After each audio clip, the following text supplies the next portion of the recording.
देखिए बेटा, स्टार्ट करेंगे what is a colloidal solution, है ना। और इससे पहले अपन दो जो थे सॉल्यूशन, है ना, टाइप ऑफ मिक्सचर्स के सॉल्यूशन पढ़ चुके हैं, और सस्पेंशन, है ना।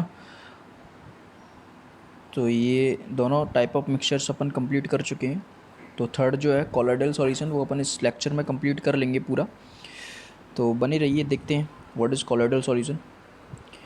The mixture obtained by group D in activity 2.2 is called a colloid और colloidal solution। तो आपने ग्रुप डी को जो भी दिया था, लेट्स सी, देखते हैं what is given to the group D को क्या दिया था आपने। ग्रुप डी को दिया था आपने मिल्क और इंक, है ना, फ्यू ड्रॉप्स ऑफ मिल्क और इंक टू ग्रुप डी। ठीक है, तो अब ग्रुप डी को मिल्क और इंक आपने दिया था, तो मिल्क और इंक को या तो मिल्क लेना है या फिर इंक लेना है। तो इनमें से कोई एक चीज़ लेके आपको वाटर में डिज़ोल्व करनी है, उसको घोलना है। ठीक है, तो जो प्राप्त होगा आपको मिक्सचर, वो होगा कॉलोइडल सॉल्यूशन। ठीक है, तो समझ में आ गया होगा। The particles of a colloid are uniformly spread throughout the solution. तो आप इस सॉल्यूशन जो भी बनेगा उसमें जो पार्टिकल्स हैं, कॉलोइड मतलब कि जो सॉल्यूट है जो आपने डिज़ोल्व किया उसमें, तो अच्छे से मिक्स हो जाएंगे यूनिफॉर्मली। ठीक है, due to the relatively smaller size of particles as compared to that of a suspension, the mixture appears to be homogeneous. अगर आप कंपैरिजन करें किसके कंपैरिजन में, सस्पेंशन के कंपैरिजन में, तो इसके पार्टिकल्स जो हैं स्मॉलर होते हैं। ठीक है, सस्पेंशन के कंपैरिजन में, ना कि सॉल्यूशन के कंपैरिजन में। ठीक है, तो सस्पेंशन के कंपैरिजन में इसके पार्टिकल्स स्मॉलर होते हैं, इसीलिए जो इसका मिक्सचर है वो आपको होमोजीनस लगता है, लेकिन होता नहीं है। ठीक है, लगता है होमोजीनस बट होता नहीं है। But actually a colloidal solution is a heterogeneous mixture, for example milk. लेकिन ये हेट्रोजीनस मिक्सचर है। हेट्रोजीनस मिक्सचर्स क्या होते हैं वो अपन मैं बता चुका हूँ पहले ही, होमोजीनस एंड हेट्रोजीनस मिक्सचर्स। ठीक है, तो you can learn by the previous lectures, है ना, प्रीवियस पार्ट्स। तो उस जो भी पार्ट्स मैंने बनाए हैं द प्रीवियस लेक्चर्स आप देख सकते हैं, समझ में आ जाएगा। Because of the small size of colloidal particles we cannot see them with naked eyes, but these particles can easily scatter a beam of visible light as observed in activity 2.2। और इसका जो साइज़ है, colloidal particles जो होते हैं इसके small size of particles होते हैं। ठीक है, तो इन्हें आप नेक्ड आई से नहीं देख सकते, जैसे कि सॉल्यूशन के नहीं देख सकते थे। बट इनके पार्टिकल्स जो हैं ईजिली क्या करते हैं, फिर भी इनके पार्टिकल्स जो हैं बीम ऑफ लाइट को स्कैटर कर सकते हैं। लेकिन सॉल्यूशन में जो पार्टिकल्स थे वो बीम ऑफ लाइट को स्कैटर नहीं करते थे बिल्कुल भी। ठीक है, बहुत ही ज़्यादा छोटे होते थे।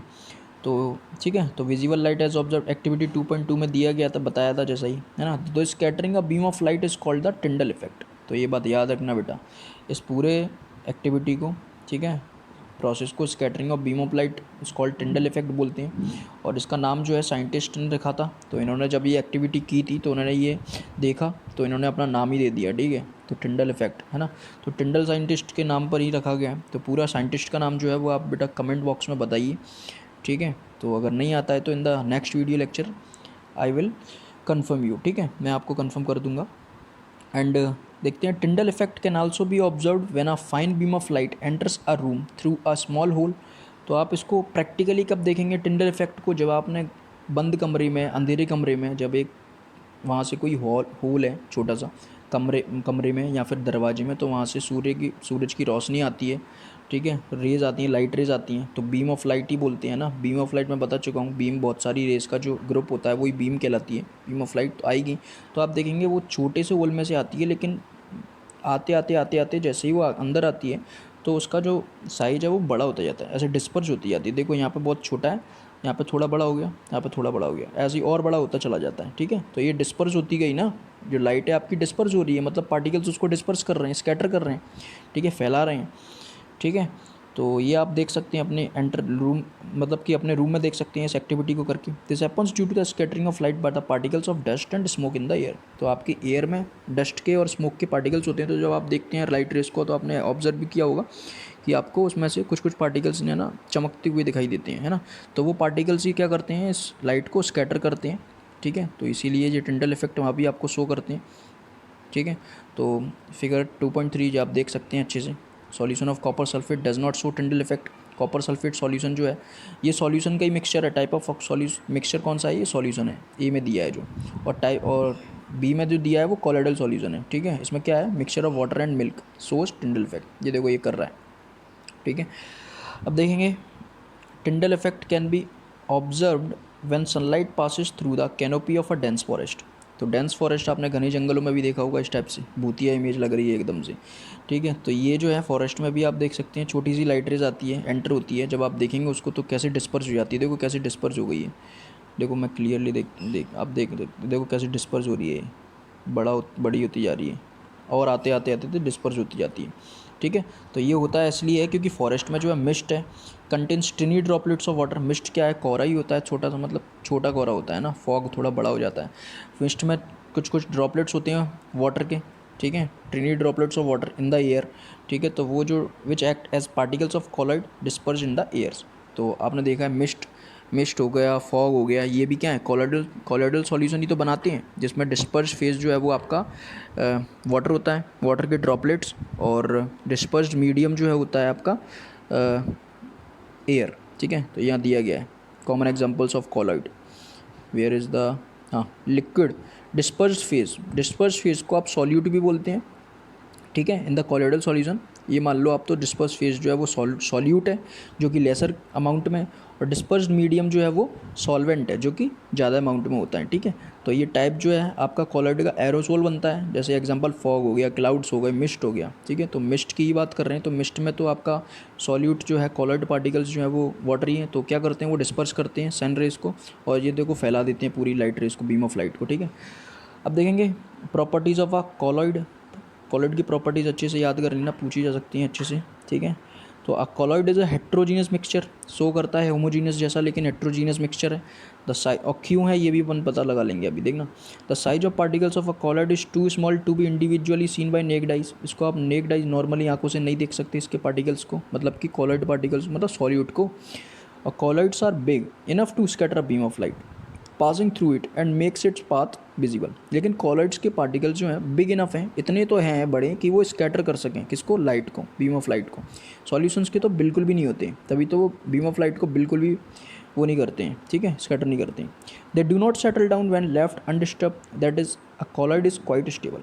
तो ये भी सॉल्यूशन की जैसा ही प्रॉपर्टीज़ हो करता है, अगर आप इसको अनडिस्टर्ब करने रख देंगे तो इसके पार्टिकल्स जो है वो नीचे नहीं सेटल डाउन नहीं होते हैं इन द बॉटम, तली में, ठीक है। तो ये आपने मिल्क को भी देखा होगा, मिल्क और वाटर जो है, तो आपने मिल्क देखा होगा तो क्या उसका जो है आप देखेंगे क्या पानी जो है क्या नीचे बैठ जाता है, क्या मतलब कुछ भी हो, मतलब क्या नीचे थोड़ी ना कुछ भी बैठता है, पार्टिकल्स कुछ भी नहीं बैठता है ना, वो जो है यूनिफॉर्मली स्प्रेड रहते हैं सॉल्यूशन के अंदर, ठीक है। तो देखेंगे हाँ, they cannot be separated from the mixtures by the process of filtration, but a special technique of separation known as centrifugation perform activity 2.5 can be used to separate the colloidal particles। तो बेटा centrifugation एक process है जिसमें आप separate करते हैं milk को, है ना, मिल्क से और भी बहुत सी चीज़ें बनाते हैं, बटर बनाते हैं, ठीक है। तो अब इसीलिए इसको हेट्रोजीनस मिक्सचर बोलते हैं क्योंकि ये सेपरेट आउट कर सकते हैं अपन उसको, है ना, इसके पार्टिकल्स को आप अलग कर सकते हैं, लेकिन सॉल्यूशन के पार्टिकल्स को आप अलग नहीं कर सकते हैं, है ना। हालांकि ये फिल्ट्रेशन की प्रोसेस से अलग नहीं होता है, ये अलग स्पेशल टेक्निक से होते हैं। तो उनमें से एक स्पेशल टेक्निक सेंट्रीफ्यूगेशन की भी है, और इसको 2.5 एक्टिविटी में और अच्छे से पढ़ेंगे। तो in the next video lecture अपन सभी सेपरेशन जो है पढ़ने वाले हैं, तो उसमें मैं डिटेल में बता दूंगा, ठीक है। अभी इतना कर लेते हैं। The components of a colloidal solution are the dispersed phase and the dispersed medium. तो कॉलॉइडल सॉल्यूशन में अब कंपोनेंट, सॉल्यूशन में क्या होता है, सॉल्यूट और सॉल्वेंट ही तो होता है, लेकिन कॉलॉइडल सॉल्यूशन में अगर अपन सॉल्यूट और सॉल्वेंट की बात करें तो सॉल्यूट को बोलेंगे डिस्पर्स्ड फेज, और डिस्पर्स्ड मीडियम बोलेंगे सॉल्वेंट को, ठीक है। तो dispersed phase is the solute और dispersed medium is the solvent, है ना। और solute is in the lesser quantity, lesser amount, और solvent is in the higher amount, है ना, ज़्यादा क्वान्टिटी में होता है, लार्जर अमाउंट। तो देखेंगे द सॉल्यूट लाइक कंपोनेंट और the dispersed particles in the colloid form the dispersed phase, and the component in which the dispersed phase is suspended is known as the dispersing medium. तो देखा आप समझ में आ गया होगा, कॉलॉइड फॉर्म में डिस्पर्स्ड फेज जो है वो आपको सस्पेंडेड मिलेगा, मतलब कि जिसको अपन घोलते हैं किस में, डिस्पर्स्ड मीडियम में। तो समझ में आ गया होगा।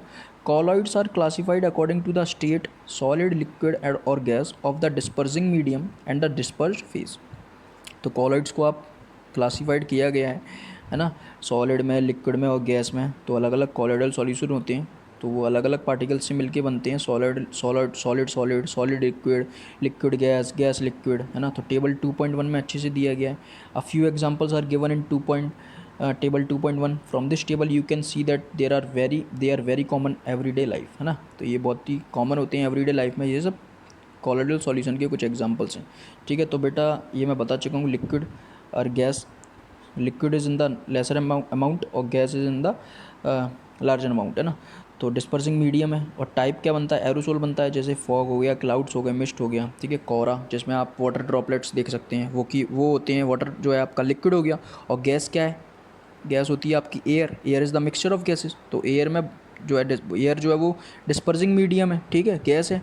और उसमें घुला क्या है, डिस्पर्स्ड फेस, मतलब कि लिक्विड, वाटर ड्रॉपलेट्स, है ना। तो ये क्या है एग्जांपल, मिस्ट का हो गया ना, क्लाउड्स भी वही है, फॉग भी वही है, ठीक है। फॉग और मिस्ट में कुछ अंतर नहीं होता है, बस केवल थोड़ा मिस्ट जो है वो थोड़ा उसमें वाटर ड्रॉपलेट्स कम होती हैं, और फॉग में जो है वो कोहरा बहुत घना होता है, बहुत ज़्यादा होता है, उसमें वाटर ड्रॉपलेट्स बहुत ज़्यादा होती हैं। और स्मोक, है ना, सॉरी, ये वाला दूसरा सॉलिड गैस, है ना, disperse phase solid, dispersing medium gas, aerosol बनाते हैं, स्मोक हो गया, ऑटोमोबाइल एग्जॉस्ट हो गया, धुआं निकलता है बड़ी बड़ी फैक्ट्रियों से, ऑटोमोबाइल से, है ना, गाड़ियों से, वाहनों से, ये भी धुआं वुआं जो भी निकलता है पॉल्यूट करता है।